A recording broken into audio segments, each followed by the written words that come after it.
pessoal, tudo bem com vocês? Tô aqui para mais um vídeo de ASMR. Então muita gente tem me falado que a minha voz causa sono nas pessoas. Então já deixa seu like antes que você durma nesse vídeo. Tá, que bom que relaxa. Então relaxe. Hoje eu vou contar a história de Aragorn e Elwin. Se vocês gostam do filme Senhor dos Anéis, então Aragorn é aquele rei, o rei de Gondor, né, que aparece no final, ele se torna rei e tudo mais. E bom, é isso. E isso aqui no final do livro tem uma parte que conta outras histórias, tipo continuações, o que aconteceu e tudo mais. É muito legal. E vocês sabem que, se vocês assistiram filmes, vocês se lembram que o Aragorn, ele se casou com a Elwin, aquela elfa que é representada pela aquela atriz, a Liv Tyler, aquela atriz linda. E aí conta aqui no final do livro, conta um pouco da história dos dois. E é muito legal. Eu vou contar apenas uma parte pra vocês, tá?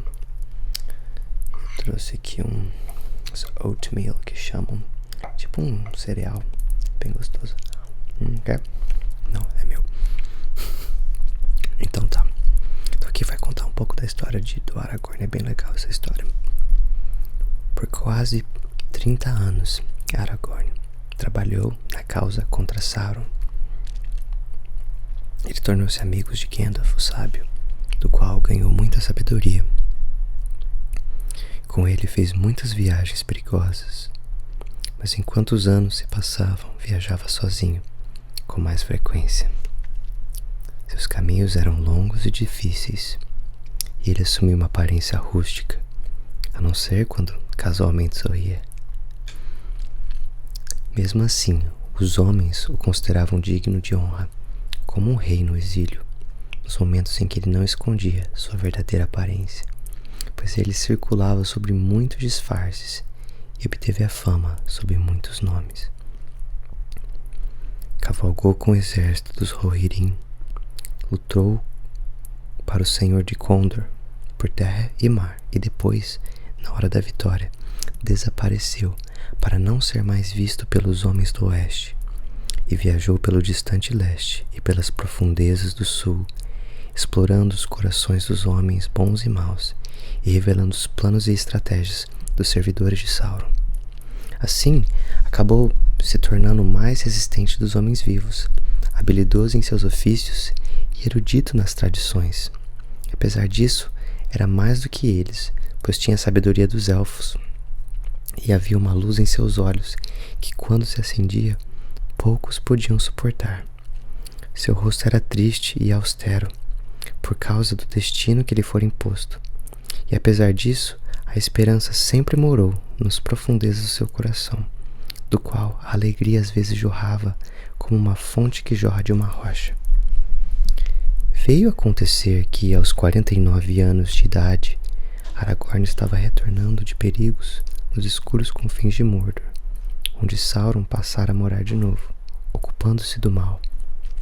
Vinha cansado e desejava voltar a Valfenda para descansar um pouco, antes de viajar para as terras distantes. Em seu caminho, passou pelas fronteiras de Lórien e foi recebido na Terra Oculta pela senhora Galadriel. Ele não sabia, mas Arwen, o Dómil, também estava lá, aquela mulher lá que eu falei, passando outra temporada com os parentes da mãe. Mudara pouco, pois os anos mortais haviam passado por ela sem deixar marcas, mas seu rosto estava mais sério e raramente se ouvia o seu riso. Mas Aragorn crescera, atingindo a plenitude no corpo e na mente. E Galadriel pediu que tirasse suas vestes gastas pela viagem e o vestiu em prata e branco, em um manto de cinza élfico, colocando uma pedra brilhante sobre sua testa. Então sua aparência ficou superior à de qualquer homem, e ele mais parecia um senhor élfico das Ilhas do Oeste. E foi assim que Arwen o contemplou pela primeira vez após a longa separação. E enquanto ele veio caminhando ao encontro dela sobre as árvores de caras de Galadon, que estavam carregadas de flores douradas, ela fez sua escolha e selou o seu destino. Então, por um tempo, os dois passearam juntos nas clareiras de Lothlórien, até que chegou a hora de ele partir. E na tardinha do solstício de verão, Aragorn, filho de Arathorn, e Arwen, filho de Elrond, foram até a bela colina de Selin, Amroth, no centro daquele lugar, e andaram descalços sobre a relva, sempre verde, com Elanor e Nifredil ao redor de seus pés. E ali sobre aquela colina, olharam para o leste, na direção da sombra, e para o oeste, na direção do crepúsculo, e comprometeram-se um com o outro, e sentiram-se felizes. E Arwen disse: escura é a sombra, e mesmo assim meu coração se alegra, pois você, Estel, estará entre os grandes, cuja coragem irá destruí-la. Mas Aragorn respondeu: infelizmente não posso prever este fato, e o modo como virá e acontecer está oculto para mim. Mas com sua esperança hei de esperar, e rejeito a sombra com todas as minhas forças. Mas da mesma forma, senhora, o crepúsculo não é para mim, pois sou mortal, e se você ficar ao meu lado, estrela vespertina, deverá também renunciar ao crepúsculo. Ela então ficou imóvel como uma árvore branca, olhando para o oeste. Por fim disse: vou ficar ao seu lado, Dúnadan, e dar as costas para o crepúsculo. Apesar disso, lá fica a terra de meu povo, e a antiga casa de toda a minha família. Ela amava o pai intensamente. Quando Elrond ficou sabendo da escolha de sua filha, ficou em silêncio. Embora seu coração se tivesse entristecido, percebendo que o destino tanto tempo temido não era nada fácil de suportar. Mas quando Aragorn chegou outra vez a Valfenda, chamou-a à parte e lhe disse: meu filho, aproximam-se os anos em que a esperança vai desaparecer, e além deles pouco está claro para mim, e agora uma sombra paira entre nós. Talvez assim tenha sido prescrito, que por minha perda o poder dos reis dos homens possa ser restaurado. Portanto, embora o ame, digo-lhe isto: Arwen, o Dómil, não diminuirá a dádiva de sua vida por uma causa menor. Ela não será a noiva de ninguém que não seja o rei de Condor e de Amor. Para mim, até mesmo nossa vitória só poderá trazer tristeza e separação, mas para você poderá trazer esperança de alegria por um tempo. É uma pena, meu filho. Receio que para Arwen o destino dos homens possa ser difícil no final. Assim ficou acertado entre Elrond e Aragorn, e eles não falaram mais desse assunto. Mas Aragorn partiu outra vez na direção do perigo e do trabalho árduo, e enquanto o mundo escurecia e o medo caía sobre a Terra-média, à medida que o poder de Sauron crescia e de Barad-dûr se erguia cada vez mais alta e mais forte, Arwen permaneceu em Valfenda. E quando Aragorn estava fora, de longe ela cuidava dele em pensamento, e na esperança fez para ele um estandarte grande e majestoso, digno de ser exibido apenas por alguém que reivindicasse o trono dos Númenóreanos e a herança de Elendil. Depois de alguns anos, Gil-Galad despediu-se de Elrond e retornou para o seio do seu próprio povo, em Eriador, e viveu sozinha. Raras vezes viu o filho de novo, pois ele passava muitos anos em terras distantes. Mas uma vez, quando Aragorn tinha retornado do norte, ele foi vê-la, e ela lhe disse antes de sua partida: esta é a nossa última despedida, Estel, meu filho. Estou envelhecido pela preocupação. Mesmo para uma pessoa pertencente à raça dos homens inferiores, e agora que se aproxima, não posso enfrentar a escuridão de nosso tempo. Adensando-se sobre a Terra-média, deixarei este lugar em breve. Aragorn tentou consolá-la, dizendo: apesar disso, ainda pode haver uma luz além da escuridão. Se for assim, eu gostaria que a senhora visse e se alegrasse. Mas ela respondeu apenas com este linode: Onen e Estel Edain, U Shebin Estel Anin. e Aragorn foi-se embora com o coração pesado. Gil-Raen morreu antes da primavera seguinte. Assim se aproximaram os anos da Guerra do Anel, sobre o qual se conta mais em outro lugar, sobre como se revelou o meio inesperado pelo qual Sauron foi derrotado, poderia ser derrotado, sobre como uma esperança, além de qualquer esperança, foi concretizada.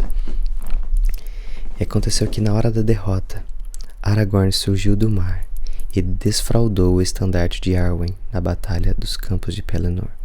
E naquele dia foi a primeira vez aclamado como rei.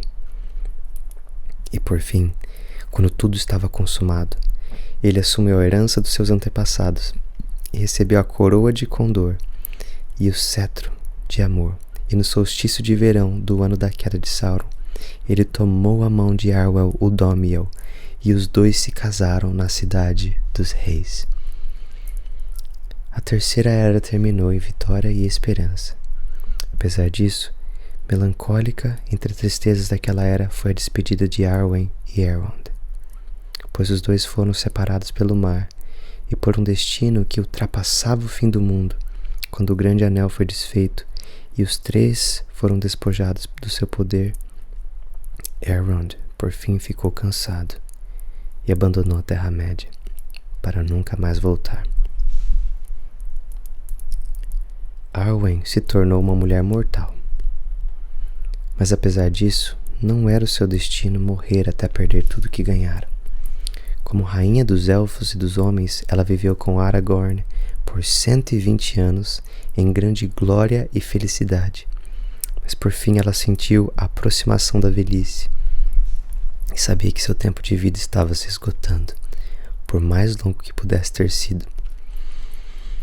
Então Aragorn disse a Arwen: "Finalmente, senhora, estrela vespertina, belíssima neste mundo, e muitissano amada, meu mundo está se acabando. Eis que acumulamos e gastamos, e agora a hora do pagamento se aproxima.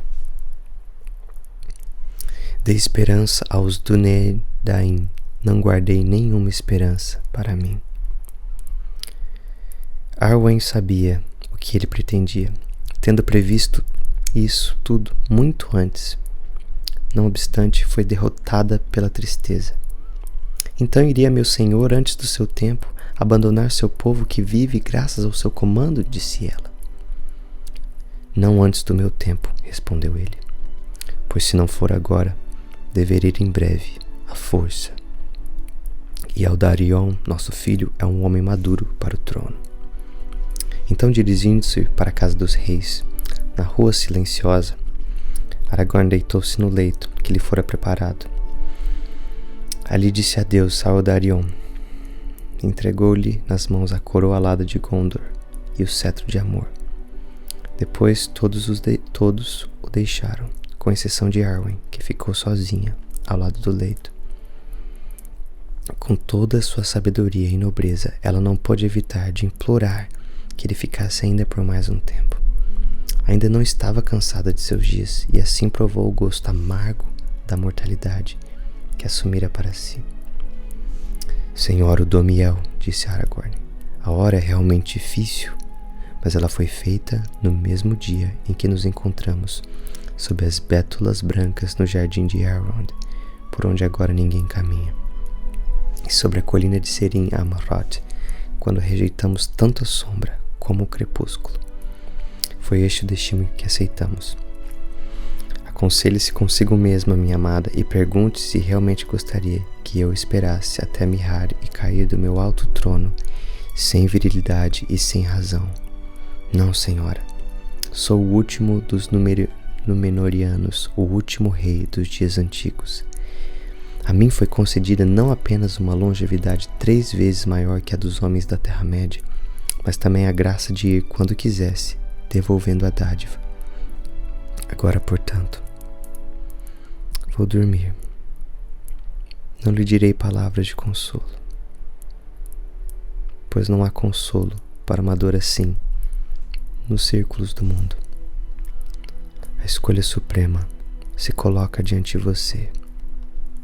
Arrepender-se e ir para os portos, levando para o oeste as lembranças dos dias que passamos juntos, que lá serão sempre verdes, embora não passem de uma lembrança, ou então conformar-se com o destino dos homens. Não, querido senhor, disse ela, essa escolha muito não existe mais. Agora não há navio que pudesse me levar para lá, e devo de fato me conformar com o destino dos homens, quer queira, quer não, a perda e o silêncio. Mas digo-lhe, rei dos Númenóreanos, só agora entendo a história do seu povo e sua queda. Desprezei-os como tolos, miseráveis, mas por fim sinto pena deles. Pois se realmente esta dor, como dizem os Eldar, a dádiva do um concedida aos homens é uma dádiva amarga de receber. Assim parece, disse ele, mas não nos deixemos derrotar no último teste. Nós que há muito tempo renunciamos à sombra e ao anel, devemos partir com essa tristeza, mas não com desespero. Veja, não estamos para sempre presos aos círculos do mundo, e além deles há mais do que lembrança. Adeus, Estel, Estel, gritou ela, e neste momento, na hora em que tomou sua mão e a beijou, Aragorn adormeceu. Então revelou-se nele uma grande beleza, tanto que todos os que vieram depois para vê-lo olhavam-no admirados, pois viam que graça de sua juventude, a coragem de sua virilidade, a sabedoria e a majestade da sua velhice estavam mescladas em seu rosto. E por muito tempo ficou ali deitado, uma imagem do esplendor dos reis dos homens, numa glória que não se apagou antes da destruição do mundo. Mas quando Arwen saiu de casa, a luz dos seus olhos se apagava, e seu povo teve a impressão de que ela se tornara fria e cinzenta, como o cair de uma noite de inverno que chegava sem uma estrela. Então ela disse adeus a Eldarion e às filhas e a todos aqueles a quem amava. Partiu da cidade de Minas Tirith e passou pelas terras de Lórien e viveu lá sozinha sob as árvores que iam murchando até que o inverno chegou. Galadriel tinha se ido, Celeborn também, e a terra estava em silêncio.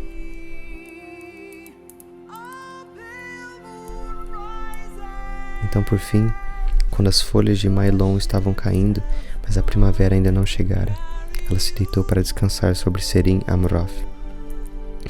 E lá estava seu túmulo verde, até que o mundo se altere, e todos os dias de sua vida sejam completamente esquecidos por homens que vieram depois, e Eleanor e Nifredil não mais floresceram leste do mar. Aqui termina essa história, como nos chegou do sul, e com a passagem da estrela vespertina. Nada mais te lê nesse livro sobre os dias de outrora.